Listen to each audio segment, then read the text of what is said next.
Hey YouTube, I thought I'd share this since I was doing it anyway. I was resizing some bullets and figured I'd go ahead and shoot a video.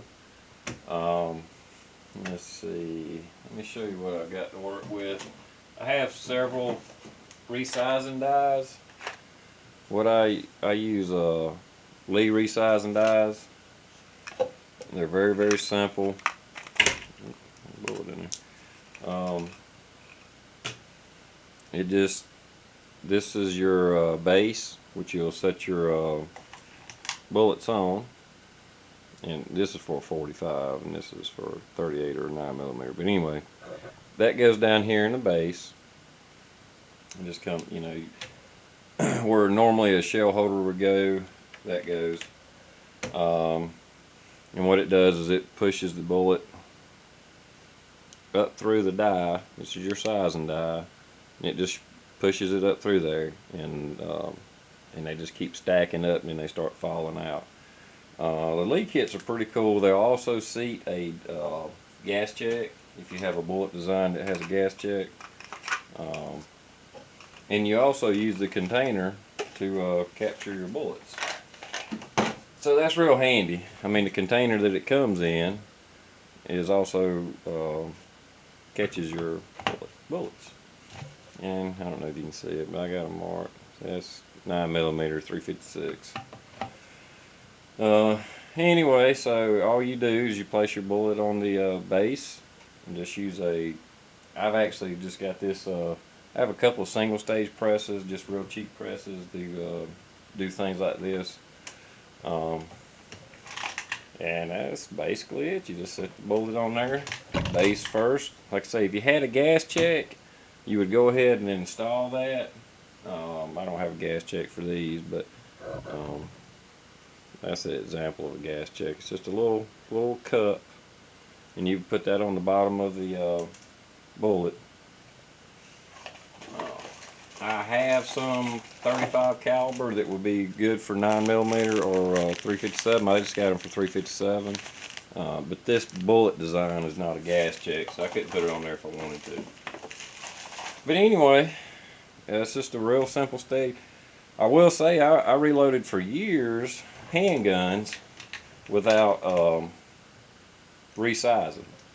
And with these Lee molds and using wheel weights, you can pretty much get away with it. I mean, I've checked these and they're pretty close. They're not that far off. And just for planking or um, you know, informal target practice, you shooting steel or something like that, they really do good enough.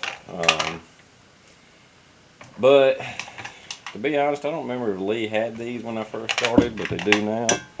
And dropping everything. But they have them now, and they're only, I want to say they're less than 20 bucks a piece. I think they're only like 12 or 15 bucks a piece per caliber. You just have to buy one for each caliber, but it's still pretty cheap. And yeah, it's an extra step in the process, but you get a more uniform bullet.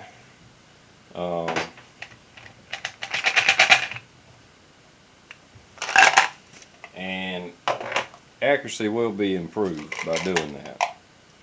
I don't know if you're going to be able to see it or not, but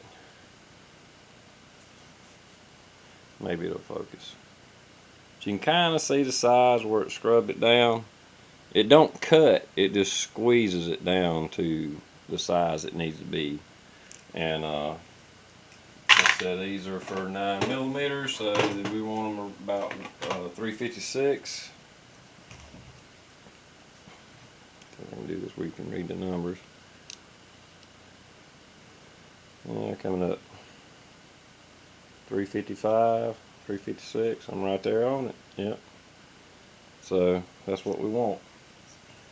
And like I said, for less than 20 bucks, these sizing dies really work well. Had very good success with them.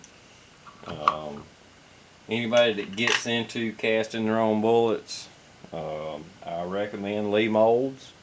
They're cheap, they work, they're accurate, The Lee resizing dies, there again, very cheap, accurate. I mean, pretty much all my reloading supplies is Lee brand, is the name, except for my 223 bullet mold. And the only reason that I got RCBS bullet mold is because Lee didn't offer a 223 mold, and that's the only reason. But anyway, just showing you one more step into the reloading process, and um,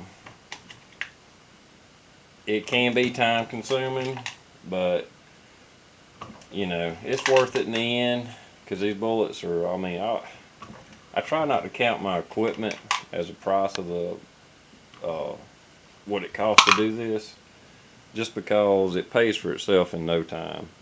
Um, these bullets are actually for a 38 or 357. I'm sizing them down to 356, so it's a little stiffer going through, but it's a 150 grain bullet. We're just playing around with that, trying something different. So anyway, thought I'd shoot a little video while I was doing this. See you later, YouTube.